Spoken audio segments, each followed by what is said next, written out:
प्यारे बच्चों, आप लोगों ने प्रोबेबिलिटी के पुराने वीडियो में देखा प्रोबेबिलिटी का कंसेप्ट कि प्रोबेबिलिटी कहते किसको है, सैंपल स्पेस क्या है, इवेंट्स क्या हैं। ये सारे टॉपिक क्लास 11 के थे। अब क्लास 12 में प्रोबेबिलिटी में नया एक टर्म आ जाता है कंडीशनल प्रोबेबिलिटी। जो प्रोबेबिलिटी निकालना है वो कंडीशनल निकालना है। अब कंडीशनल प्रोबेबिलिटी कहते किसको है, इसका डिफिनेशन क्या है, इस पर बेस्ड है हमारा क्लास 12 एनसीईआरटी टेक्स्ट बुक का एक्सरसाइज 13.1। तो आइए इसके कंसेप्ट को हम लोग समझते हैं और इस कंसेप्ट पर हम लोग एक्सरसाइज 13.1 को कंप्लीट करेंगे। ओके, प्रोबेबिलिटी के अंतर्गत हम लोग आज सीखेंगे कंडीशनल प्रोबेबिलिटी। इस कंसेप्ट को जानने से हम लोग एक्सरसाइज 13.1 कंप्लीट कर सकते हैं क्लास 12 का। जैसा कि नाम है कंडीशनल प्रोबेबिलिटी, मतलब जो प्रोबेबिलिटी निकालना है वो अंडर कंडीशन, कुछ शर्त के अंदर में प्रोबेबिलिटी निकालना है। नॉर्मल प्रोबेबिलिटी क्या होता है, कैसे निकलता है, वो सारे मैंने पुराने वीडियो में समझा दिया है। आज हमको समझाना है कि कंडीशनल प्रोबेबिलिटी किसे कहते हैं। जो प्रोबेबिलिटी है उसमें क्या क्या शर्त हम लगा सकते हैं और लगाने के बाद प्रोबेबिलिटी कैसे निकाला जाता है। तो चलिए इसको समझने के लिए सबसे पहले हम लोग दो इवेंट ई एंड एफ लेते हैं। If E and F are two events, मान लेते हैं कि ई और एफ दो इवेंट से are two events associated with the same sample space. ये दोनों इवेंट एक ही सैंपल स्पेस से रिलेटेड है। कोई एक सैंपल स्पेस है, उसी सैंपल स्पेस से संबंधित रिलेटेड दो इवेंट है ई and F. If E and F are two events associated with the same sample space of a random experiment। किसी भी रैंडम एक्सपेरिमेंट के जो सैंपल स्पेस होगा उसी सैंपल स्पेस से रिलेटेड दो इवेंट से ई एंड एफ। अब आइए conditional probability. The conditional probability of the event E. Event E का जो प्रोबेबिलिटी होगा, नॉर्मल प्रोबेबिलिटी नहीं, कंडीशनल प्रोबेबिलिटी।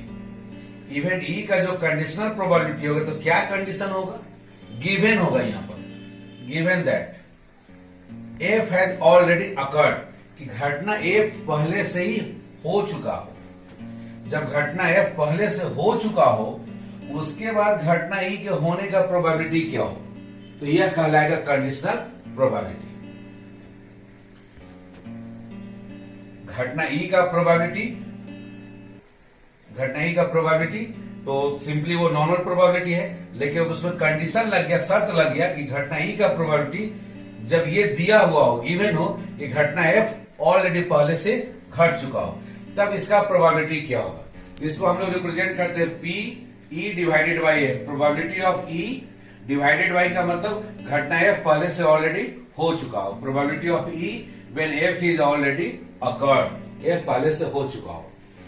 तो इसको निकालने के लिए यहां एक फॉर्मूला है, number of elementary events favourable to E intersection F. E और एफ दोनों का जो कॉमन एलिमेंट्स होंगे उनकी संख्या, ई एक इवेंट है, एफ एक इवेंट है, दोनों के जो कॉमन एलिमेंट है जो दोनों में उपस्थित हैं उनकी संख्या, number of elementary events favourable to E intersection F divided by, यहां सैंपल स्पेस नीचे वाला एफ काम करेगा क्योंकि पहले एफ ऑलरेडी हो चुका है, उसके बाद निकालना है number of elementary events which are favourable to F. तो देखा आपने बच्चों क्या फर्क है, नीचे में है number of elementary events which are favourable to F, मतलब एन एफ, एफ सेट का कार्डिनल नंबर, इवेंट एफ का, इवेंट एफ को फेवर करने वाले कितने संख्या है, कितने नंबर्स हैं। और ऊपर में हो गया favourable event cardinal number of E intersection F, E intersection F का ई और एफ में कॉमन कितने हैं, उन दोनों का रेशियो। अब हम इसी में क्या करें कि एनएस से सैंपल स्पेस से ऊपर और नीचे न्यूमरेटर एंड डिनोमिनेटर में डिवाइड कर दें। जैसे ही आप डिवाइड करेंगे तो ये बन जाएगा probability of E intersection F divided by P F. तो आपके पास दो फॉर्मूला हो गया पी ई बाई एफ का, एक तो हो गया N E intersection F divided by N F, या दूसरा आप इस्तेमाल कर सकते हैं P E intersection F divided by P F.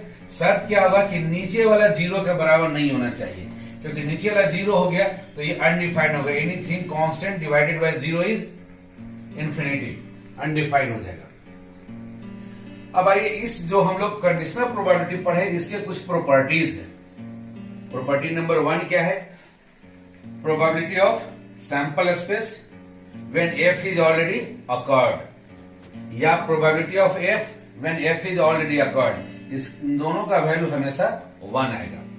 आपको लगता है कि कैसे 1 आएगा? तो देखिए समझिए, probability of sample space when F is already occurred, formula क्या होगा? Probability of S intersection F, S और एफ का intersection divided by P F, नीचे वाला ये सैंपल स्पेस का काम करेगा। अब एस और एफ का इंटरसेक्शन क्या होगा? एस और एफ, एस तो हमारा सैंपल स्पेस है और एफ कोई उसी का कोई एक इवेंट है, तो दोनों का सैंपल स्पेस हो जाए, दोनों का इंटरसेक्शन हो जाएगा एफ। तो P F divided by P F cancel होकर हो गया 1। उसी प्रकार से P F divided by F, तो P F intersection F again P F हो जाएगा divided by P F cancel होके हो गया 1। इसीलिए पहला प्रॉपर्टी हो गया पी एस बाई एफ या P F by F is equal to 1। अब आइए दूसरा कि let A and B are any two events, ए और बी कोई भी दो इवेंट्स है of a sample space S and F is an event of S, S का ही एक और इवेंट है, एफ एस का एक और इवेंट है जिसका नाम है एफ। तो सैंपल स्पेस के 3 इवेंट हो गए, एक A B and F, such that कि पी एफ जो लास्ट वाला इवेंट ले रहे P F not equal to 0। Then अब आइए probability of A union B, तो ए यूनियन बी का हम लोग पढ़े थे P A plus P B minus P A intersection B. अब यहाँ कंडीशनल प्रोबेबिलिटी है, probability of A union B condition when F is already occurred, तो फॉर्मूला भी चेंज हो जाएगा, probability of A when F is already occurred plus probability of B when F is already occurred minus probability of A intersection B when F is already occurred. अब यहाँ एक ध्यान देने वाली बात है कि if A and B are mutually exclusive, A और बी म्यूचुअली एक्सक्लूसिव मतलब डिसजॉइंट इवेंट्स हो, उसमें कोई कॉमन ना हो। तो जब कॉमन नहीं होगा, ए इंटरसेक्शन बी में कोई कॉमन ही नहीं है, तो क्या हो जाएगा? 0 हो वैल्यू। तो probability of A intersection B when F is already occurred, कब? जब A and B are mutually exclusive, तो ये वैल्यू हो जाएगा 0। तो जब इस वैल्यू को हम लोग 0 यहां पुट कर देंगे, उस केस में probability of A union B when F is already occurred का फॉर्मूला हो जाएगा probability of A when F is already occurred plus probability of B when F is already occurred. लेकिन यहाँ शर्त होगा कि ए और बी कैसे इवेंट होंगे? म्यूचुअली एक्सक्लूसिव इवेंट्स होंगे। एक्सक्लूसिव इवेंट्स का मतलब डिसजॉइंट इवेंट्स होंगे, कुछ भी कॉमन उनमें नहीं होगा। अब आइए ये क्वेश्चन आता है कि इसका प्रूफ कैसे, आखिर ये हुआ कैसे? तो चलिए हम लोग probability of A union B when F is already occurred इसको हम लोग लेते हैं। तो बाय डिफिनेशन कंडीशनल प्रोबेबिलिटी से हो जाएगा P A union B intersection नीचे वाला F divided by P F. अब इस इंटरसेक्शन को हम लोग यूनियन पर डिस्ट्रीब्यूट कर देंगे, तो डिस्ट्रीब्यूट करेंगे तो क्या लिखेंगे? ए इंटरसेक्शन एफ और फिर union, union sign B intersection F. यहां हम लोग इंटरसेक्शन को डिस्ट्रीब्यूट कर दिए यूनियन, तो बाय डिस्ट्रीब्यूटिव लॉ को यूज किए ऊपर में डिवाइडेड बाई पी एफ। अब हम लोग पी ए यूनियन बी का फॉर्मूला लगाए, पी ए यूनियन बी का फॉर्मूला है P A plus P B minus P A intersection B. तो उस हिसाब से फॉर्मूला हो गया P A intersection F plus P B intersection F minus P A intersection F intersection B intersection F divided by P F. अब तीनों में separate separate divide कर दे, तो P A intersection F divided by P F plus P B intersection F divided by P F minus, अब देखिए यहाँ पे intersection A intersection F B intersection F, तो एफ का जो कॉमन पार्ट ले रहे हैं ए के साथ भी है बी के साथ भी है, तो आप यहाँ पे इंटरसेक्शन के ऊपर ही डिस्ट्रीब्यूट कर दे तो यही रिजल्ट आपके पास आ जाएगा। तो इसको हम लोग शॉर्ट में इस तरह से लिख सकते हैं minus P A intersection B intersection F divided by P F. इसी को हम लोग बोलते हैं, इसको हम लोग बोलते हैं probability of A when F is already occurred. दूसरा इसको बोलते हैं probability of B when F is already occurred minus तीसरा इसको हम लोग बोलते हैं probability of A intersection B when F is already occurred. ये इसका प्रूफ हो गया। अब तीसरा और आखिरी प्रॉपर्टी है कंडीशनल प्रोबेबिलिटी का, probability of E not E when F is already occurred. इसका फॉर्मूला हो जाएगा 1 minus probability of E when F is already occurred. हम लोग ऑलरेडी फॉर्मूला पढ़े, probability of not E is equal to total probability 1 minus probability of E. अगर probability of not ई निकालना हो तो टोटल प्रोबेबिलिटी 1 में से प्रोबेबिलिटी ऑफ ई को हम लोग माइनस कर देते हैं। तो ये आखिर कैसे बना कंडीशनल प्रोबेबिलिटी, इसको भी समझिए। Probability of sample space when F is already occurred हम लोग ऑलरेडी देख चुके हैं, ये वैल्यू होगा 1। अब सैंपल स्पेस को हम लोग क्या लिख सकते हैं? सैंपल स्पेस को लिख सकते हैं कोई भी इवेंट ई यूनियन और नॉट ई, दोनों को मिला देंगे तो वो सैंपल स्पेस बन जाएगा, नॉट ई और ई को। अब इसका A B E union E bar when F is already occurred, तो P probability of A union B का फॉर्मूला हमारे पास है probability of E when F is already occurred plus probability of E bar when F is already occurred minus इन दोनों का intersection, फिर probability of E intersection E bar when F is already occurred. अब E और ई बार में तो कुछ common होता नहीं है क्योंकि ये दोनों म्यूचुअली एक्सक्लूसिव है, इसलिए ये पोर्शन हो गया हमारा पूरा टोटल वैल्यू 0, ये 0 हो गया तो ये दोनों पोर्शन केवल रह गया probability of E when F is already occurred plus probability of E bar when F is already occurred. और इधर ये वैल्यू हमारा कितना था? पी एस बाई एफ, इसका वैल्यू था हमारा 1, एस बाई एफ का वैल्यू 1, यहाँ 1 लिख दिए तो ये हो गया। अब इसमें से किसी एक को निकालना, probability of E bar when F is already occurred equal to formula हो जाएगा 1 minus probability of E when F is already occurred. तो बच्चों मात्र इतना यही 3 कंसेप्ट पर पूरा का पूरा 13.1 एक्सरसाइज है। अब देखिए हम लोग कैसे क्वेश्चन बनाते हैं। 13.1 एक्सरसाइज का क्वेश्चन नंबर 6 का हम लोग थर्ड पार्ट बना रहे हैं। क्वेश्चन नंबर 6 का जो थर्ड पार्ट है, जैक बोर्ड में क्वेश्चन नंबर 22 में पूछा जाता है 4 मार्क्स में। ये क्वेश्चन 2017 कंपार्टमेंटल एग्जाम में ये क्वेश्चन पूछा गया है। आइए अब इस क्वेश्चन में क्या दिया हुआ है। Given a coin is toss 3 times, एक कॉइन को 3 बार उछाला गया। जब 3 बार उछाला गया तो उसका सैंपल स्पेस क्या क्या होगा? तीनों होगा ट्रिपल हेड या HHT, HTH, HTT या तीनों triple T, TTH, THH, THT, ऐसा कुछ होगा। ये होगा सैंपल स्पेस जब एक कॉइन को 3 बार उछाले तब। अब इस सैंपल स्पेस से कुछ इवेंट बनाया गया। एक इवेंट है ई, इवेंट ई का नाम है एटमोस्ट 2 टेल, ज्यादा से ज्यादा 2 टेल्स। तो ज्यादा से ज्यादा 2 टेल्स का मतलब आप क्या क्या हो सकता है कि एक भी टेल्स नहीं, जब एक भी टेल्स में तो 0 टेल्स तो ट्रिपल एच हो गया। जब एक टेल तो एक टेल पर आपको ले लिया गया HHT, HTH, THH, ये एक टेल हो गया। और ज्यादा से ज्यादा 2 टेल हो सकता है क्योंकि एटमोस्ट 2 टेल, ज्यादा से ज्यादा 2 टेल। तो ज्यादा से ज्यादा 2 टेल का मतलब 2 टेल या एक टेल या एक भी टेल नहीं, मतलब 0 टेल। तो 2 टेल का HTT, TTH, THT लिया गया। तो इस इवेंट को काउंट करेंगे तो इसमें नंबर्स हो गए 7 और सैंपल स्पेस को काउंट करेंगे तो 2 into 2 into 2 by principle of multiplication से ये टोटल हो जाएगा वैल्यू 8। अब दूसरा इवेंट एफ है। इवेंट एफ का नाम है एटलीस्ट 1 टेल, एटलीस्ट 1 टेल। तो एटलीस्ट 1 टेल मतलब कम से कम एक टेल नहीं तो एक से ज्यादा टेल। तो एक टेल वाला पहले लिख लीजिए HHT, HTHH, THH, कम से कम एक टेल हो गया। अब ये कम से कम एक टेल तो ज्यादा से ज्यादा क्या हो सकता था? 3 टेल हो सकता है या 2 टेल हो सकता है। तो 2 टेल वाला फिर लिखिए HTT, TTH और THT और ट्रिपल T, ये हो गया F। अब E और F में कॉमन क्या है? E और F में कॉमन आप देखिएगा, इसको भी NF को काउंट कीजिएगा तो इसमें 7। E और F में कॉमन देखिएगा तो एक टेल वाला है, एक टेल वाला देखिए HHT, HHT दोनों जगह पर है, HHT, HTH, HTH, फिर THH, THH दोनों जगह पर थे। THH जो कॉमन है हमारे पास HHT, HTH और THH, यहां से यहां पर भी एक यहां कॉमन है, ये कॉमन है, ये कॉमन है, एक टेल वाले। फिर उसके बाद 2 टेल वाले भी कॉमन है HTT, TTH और THT। यहां भी देखिए HTT, TTH और THT। तो ये 6 हमारे पास कॉमन है। ई इंटरसेक्शन एफ, इनको काउंट करेंगे तो ई इंटरसेक्शन एफ आ जाएगा 6। क्वेश्चन पूछा गया है then we have to find PE by F, मतलब probability of E when F is already occurred. आपको निकालना probability of at most 2 tail. At most 2 tail का प्रोबेबिलिटी क्या होगा? गिवन क्या है कि at least 1 tail already occurred, 1 tail already occurred हो चुका है। तो फॉर्मूला क्या है? N E intersection F divided by N F. N E intersection F निकाले हम लोग, उसका वैल्यू हमारे पास आया है एन ई इंटरसेक्शन एफ का वैल्यू 6 और एनएफ का वैल्यू हम लोग निकाले हैं 7, तो दोनों का रेशियो हो गया 6/7। इसी आंसर पर आपको 4 मार्क्स मिल गए, 2017 में पूछा गया। आइए बच्चों, अगेन हम लोग इसी कंडीशनल प्रोबेबिलिटी पर बेस्ड कुछ और क्वेश्चन बनाते हैं। क्वेश्चन नंबर 9,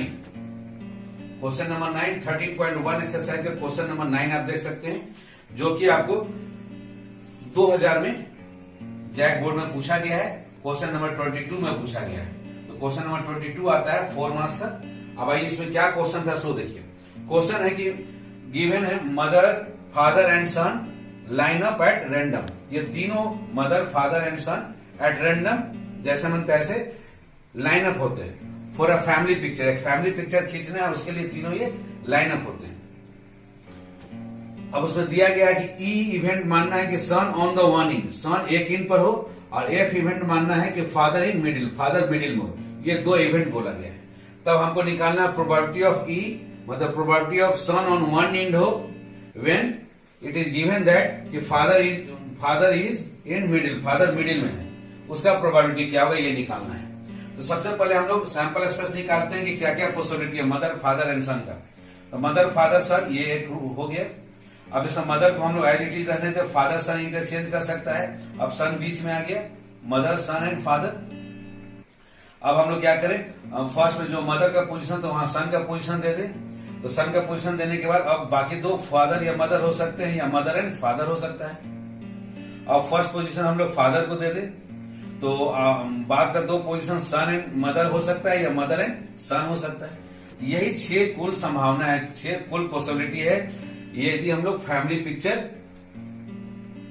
क्लिक करते हैं तो मदर फादर एंड सन का, इसकी संख्या यदि काउंट किए तो एनएस का संख्या आ गया 6। अब इसमें से हम लोग को ई लेना है कि सन ऑन वन इन, कि सन जिसमें एक इन पर हो। सन एक इन पर किसमें है आप देख सकते एमएफएस में है, एमएफएस मदर फादर एंड सन में है। फिर सन एक इन पर इसमें है सन फादर एंड मदर में, सन फादर एंड मदर में। फिर एक इन पर है सन मदर एंड फादर में, सन मदर एंड फादर में है एक इन पर। और फिर आपका है फादर मदर एंड सन में। ये 4 फैमिली पीक है जिसमें सन क्या है इन पर है, जो दिया गया सन ऑन वन इन।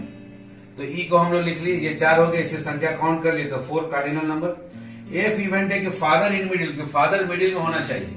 तो मिडिल में फादर पहला है मदर फादर सन, ये वाला पॉसिबिलिटी है। दूसरा फादर मिडिल में, फिर ये है सन father and mother, son father and mother. इसके अलावा और कोई पॉसिबिलिटी आप देख सकते हैं जिसमें कि फादर मिडिल में नहीं है। इसको काउंट कर लिए तो आ गया हमारा 2।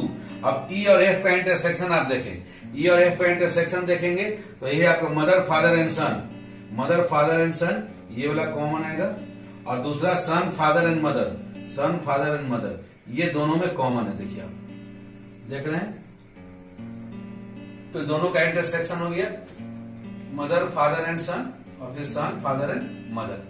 इनकी संख्या काउंट की तो 2 हो गया। अब हमको प्रोबेबिलिटी पूछा गया है, probability of son on one end, son on one end it is given that कि फादर इन मिडिल, कि फादर मिडिल में है। सन एक इन पर हो और फादर मिडिल में हो। सन अगर एक किनारे हो गया और फादर ये पहले से दिया है कि फादर मिडिल में है ही, तो जब फादर मिडिल में है पहले से दिया हुआ है तो सन को एक किनारे पर 100% गारंटी है, होना ही होना है।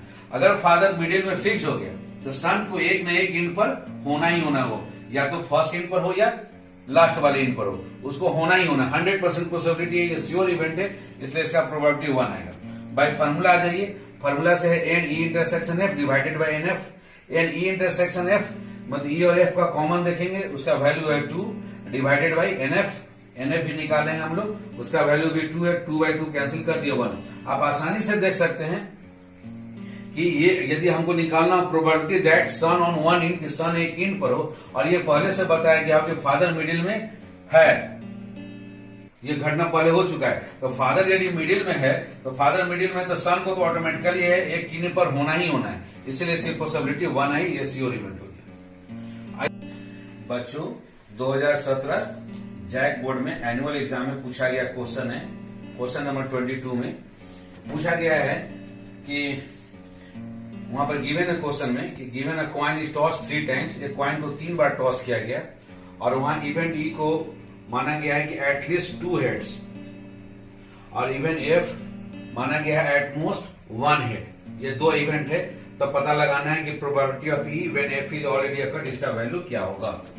अगेन सैंपल स्पेस सेम उसी तरह से। अब हम लोग यहाँ ई इवेंट दिया हुआ एटलीस्ट 2 हेड, एटलीस्ट 2 हेड मतलब कम से कम 2 हेड, तो कम से कम 2 हेड या और क्या हो सकता है 2 हेड या 3 हेड हो सकता है। तो 2 हेड वाले क्या क्या है, head head tail, head tail head या टेल हेड हेड, ये 2 हेड वाले हैं, ये एग्जैक्टली 2 हेड हो गए। लेकिन एटलीस्ट 2 हेड का मतलब कम से कम 2 हेड या उससे ज्यादा, तो उससे ज्यादा 3 हेड भी हो सकता है। एच एच एच इनकी संख्या गिन लेंगे कार्डिनल नंबर, तो 4 आ गया एनी। इवेंट एफ, एफ दिया हुआ एटमोस्ट 1 हेड, ज्यादा से ज्यादा 1 हेड, तो ज्यादा से ज्यादा 1 हेड, तो 1 हेड वाले कितना है, H T T, T T H, T H T, ये हो गया एग्जैक्टली 1 हेड। ज्यादा से ज्यादा 1 हेड या एक भी हेड नहीं, एक भी हेड नहीं का मतलब 0 हेड, 0 हेड का मतलब तीनों ट्रिपल टी हो जाएगा, T T T, tail tail tail. तो यहां भी संख्या आप गिनेंगे तो इसकी संख्या 4 है। अब दोनों में कॉमन देखिए ई और एफ में, तो ई और एफ में कोई भी कॉमन नहीं है, तो कॉमन नहीं होने की वजह से ये एम्प्टी सेट हो गया, इसलिए इनकी संख्या अगर गिना जाए इसमें कितने मेंबर्स हैं, तो 0 मेंबर्स हैं। अब probability of E when F is already occurred निकालना है। फॉर्मूला है N E intersection F divided by N F, ऊपर का वैल्यू है 0 डिवाइडेड बाय 4, सॉल्व किए तो आंसर हो गया 0।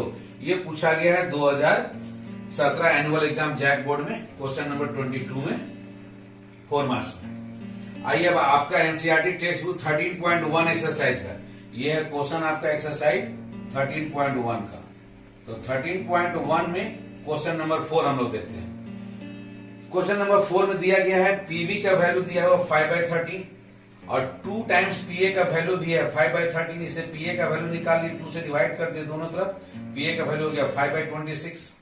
अब probability of A when B is already occurred दिया हुआ है 2/5, तो पी ए इन बी हमको निकालना है। हम फॉर्मूला जानते हैं probability of A when B is already occurred, formula है probability of A intersection B divided by PB. तो इससे हमारा probability of A intersection B का वैल्यू हो गया probability of A when B is already occurred into PB, ये दोनों का प्रोडक्ट हो गया।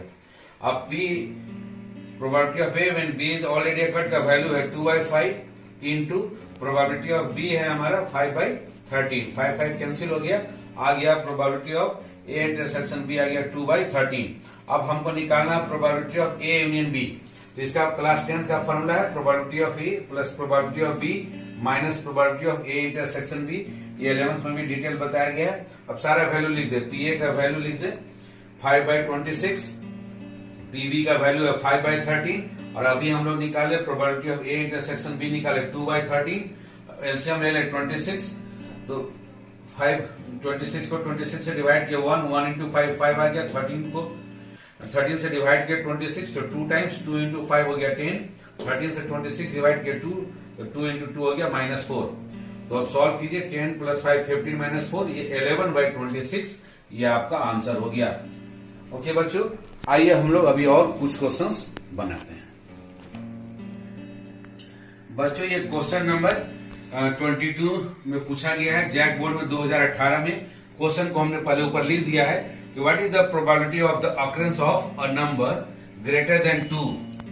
इस बात की प्रोबेबिलिटी क्या होगी, अकरेंस ऑफ ए नंबर, एक नंबर ग्रेटर देन 2 आने का प्रोबेबिलिटी क्या होगा। और गिवन क्या है, if it is known that only even numbers can occur, और ये ऑलरेडी गिवन है। If it is known, known का मतलब गिवन है, नोन है that only even numbers can occur, केवल इवन नंबर ही अकर होंगे। When a die is thrown, जब एक डाई को आप फेंकते हैं, जब एक डाई को फेंकते हैं सैंपल स्पेस 1 2 3 4 5 6 आता है, इसकी संख्या कार्डिनल नंबर गिनेंगे 6 आएगा। इवेंट ई मान लेते हैं, event that a number greater than 2, जो शुरू में क्वेश्चन दिया नंबर ग्रेटर देन 2, तो नंबर ग्रेटर देन 2 इनमें से क्या हो जाएगा 3 4 5 6, इसकी संख्या काउंट करेंगे तो इसकी संख्या हो जाएगी आपको 4। अब भाई इवेंट एफ मानते हैं, इसके बाद जो नोन है, जो गिवन है हमारे पास, तो नोन है हमारे पास कि event that only even numbers can occur, केवल वही आएंगे। इवन नंबर्स क्या क्या है 2 4 6, इनकी संख्या काउंट करेंगे तो ये हो जाएगी 3। अब दोनों में कॉमन देख ले, ई और एफ में कॉमन देख ले, ये जो एफ इवेंट है और इवेंट ई है, इन दोनों में कॉमन इन दोनों में कॉमन 4 एंड 6 है, ये 4 एंड 6 दोनों में कॉमन है। अब इसकी संख्या काउंट करें एन ई इंटरसेक्शन एफ, तो ये आ जाएगा हमारा 2। अब आइए formula probability of E when F is already occurred, यही पूछा गया कि what is the probability of a number greater than 2, ये है ई, probability of a number greater than 2 when it is known और गिवन। ये गिवन है, क्या गिवन है? एफ गिवन है। एफ गिवन है का मतलब हो गया इट इज गिवन या it is known that only even numbers can occur. तो इसका फॉर्मूला है N E intersection F divided by N F. तो एन ई इंटरसेक्शन एफ का वैल्यू हम लोग यहाँ गिने हैं, यहाँ 2 है और एन एफ का वैल्यू 3, तो आंसर हो गया 2/3। यही 4 मार्क्स का क्वेश्चन पूछा गया था 2018 में 22 में। और इसी क्वेश्चन के और में अथवा में एक और क्वेश्चन है, उसको भी देख लीजिए। पीए का वैल्यू 3/8 दिया गया है, पीबी का वैल्यू 1/2 दिया गया है, पीए इंटरसेक्शन बी दिया गया है 1/4। ये तीनों गिवन है। 4 पार्ट में क्वेश्चन है। पहला पूछा गया probability of A when B is already occurred, तो फॉर्मूला लगा दिए probability of A intersection B divided by P B. सभी वैल्यू रख दिए। पीए इंटरसेक्शन बी का वैल्यू 1/4 डिवाइडेड बाय पीबी का वैल्यू हो गया 1/2, तो 1/4 इंटू 2/1, 2 से कैंसिल हो गया 4, तो 1/2 हो गया answer probability of A when B is already occurred. इसी का दूसरा पार्ट पूछा गया है probability of B when A is already occurred. इसका भी फॉर्मूला उसी प्रकार से probability of A intersection B और सैंपल स्पेस यहाँ काम करेगा पीए। अब पीए इंटरसेक्शन बी का वैल्यू 1/4 डिवाइडेड बाई पीए का वैल्यू है 3/8। इसको सॉल्व कीजिए, 1/4 इंटू 8/3 उल्टा हो गया मल्टीप्लीकेशन में, 4 से 4 2 जाए तो 2/3 आ गया। P probability of B when A is already occurred इसका। तीसरा पार्ट पूछा गया probability of A union B क्या होगा। फॉर्मूला है P A plus P B minus P A intersection B. तो पीए का वैल्यू 3/8, पीबी का वैल्यू 1/2 और पीए इंटरसेक्शन बी भी दिया 1/4। 8 एलसीएम ले लिए, 8 को 8 से डिवाइड किया 1 जा 1 इंटू 3 3, 2 से डिवाइड किया 8 में तो 4 जा 4 इंटू 1 4, 4 से डिवाइड किया तो 2 जा और 2 इंटू -1 -2, तो 4 + 3 7 -2, ये 5/8 आपका आंसर हो गया। और चौथा और आखिरी पार्ट पूछा गया probability of not B when not A is already occurred. तो इसका फॉर्मूला है कि भाई probability of B when A is already occurred, इसका टोटल का नॉट, और प्रोबेबिलिटी ऑफ ए नॉट या ई नॉट का formula, probability of not E का फॉर्मूला क्या है 1 minus probability of A. Probability of A bar equal to formula है 1 minus P A. तो probability of B bar B by A का बाद is equal to हो जाएगा 1 minus probability of B by A. अब P B by A value already हम लोग निकाल चुके हैं सेकंड वाले पार्ट में, तो 1 माइनस 2/3 सॉल्व कर दिए 1/3 आ गया। आइए 2019 में क्वेश्चन नंबर 22 में अगेन 4 मार्क्स का क्वेश्चन जो पूछा गया है वो क्वेश्चन क्या है। If the probability of P winning a race, P के रेस जीतने का प्रोबेबिलिटी दिया हुआ 1/4 and that of Q winning the race, और क्यू उसी सेम रेस को जीतेगा उसका प्रोबेबिलिटी दिया हुआ 1/6। तो पूछा जा रहा है कि find the probability that none of them will win, उन दोनों में से कोई नहीं जीतेगा, उसकी प्रोबेबिलिटी क्या होगी, उसकी संभावना क्या होगी। तो ये प्रोबेबिलिटी ऑफ पी के जीतने का प्रोबेबिलिटी दिया हुआ 1/4, प्रोबेबिलिटी ऑफ क्यू के जीतने का दिया 1/6।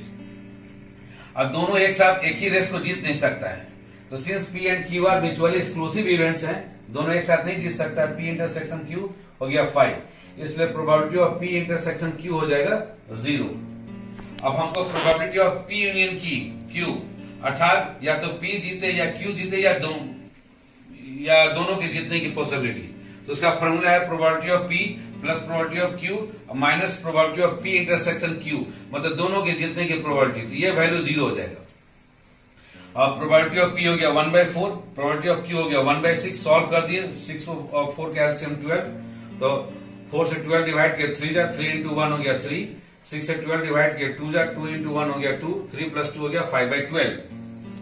अब हमको पूछा गया है कि दोनों में से कोई नहीं जीते, अर्थात या तो पी जीत रहा है या क्यू जीत रहा है या दोनों जीत रहा है, उसका नॉट का मतलब total probability 1 minus probability of total probability 1 minus probability of either P win और क्यू विन। इसको माइनस कर देंगे तो क्या हो जाएगा कि ना ही पी जीत रहा है और ना ही क्यू जीत रहा है, दोनों में से कोई नहीं जीत रहा है, इज इक्वल टू हो जाएगा 1 minus probability of P union Q हम लोग ऑलरेडी निकाल चुके हैं 5/12, इसको सॉल्व कर दे 12 - 5, ये 7/12 हमारा आंसर होगा। तो ये भी 4 मार्क्स का क्वेश्चन है। तो बच्चों आप देख रहे हैं कि यदि आपका कंसेप्ट प्रोबेबिलिटी का क्लियर है क्लास 10 और 11 का, तो एक नया आपका क्लास 12 में आपको सीखना है conditional probability of E when F is already occurred. इसका फॉर्मूला है N E intersection F divided by N F, या probability of E intersection F divided by P F. और इस कंसेप्ट पर बेस्ड 4 मार्क्स का क्वेश्चन हर एक तरह के बोर्ड एग्जाम में और कॉम्पिटिटिव एग्जाम में खासकर पूछे जाते हैं। ओके बच्चों, और आप इस कंसेप्ट पर बेस्ड एक्सरसाइज 13.1 को कंप्लीट करें, और जो भी डाउट्स आता है मेरे कमेंट बॉक्स में लिखना ना भूलें।